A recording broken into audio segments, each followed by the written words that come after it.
Syria और असद के बारे में हमने गलती की, सऊदी क्राउन प्रिंस बिन सलमान का इतराफ़। लेबनान के अल दयार अखबार की रिपोर्ट के मुताबिक सऊदी क्राउन प्रिंस मोहम्मद बिन सलमान ने कबूल किया है कि सीरिया और राष्ट्रपति बशार अल असद के बारे में रियासत की पॉलिसी गलत थी।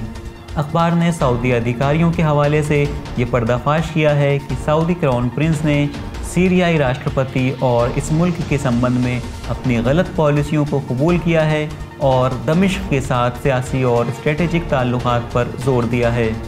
गौरतलब है कि सीरिया में 2011 से संकट की शुरुआत हुई थी। दाइश और नुसरा फ्रंट जैसे आतंकवादी गुटों ने अमेरिका, इजराइल और कुछ अरब देशों के समर्थन से इस देश को हिंसा और अशांति की भट्टी में झोंक दिया था। सीरिया में विद्रोही और आतंकवादी गुटों और उनके समर्थकों की एक ही मांग थी कि सीरियाई राष्ट्रपति बशार असद को सत्ता छोड़नी होगी, लेकिन सीरियाई सरकार ने ईरान, रूस और हिजबुल्लाह की मदद से आतंकवादी गुटों और उनके समर्थकों को पीछे हटने पर मजबूर कर दिया।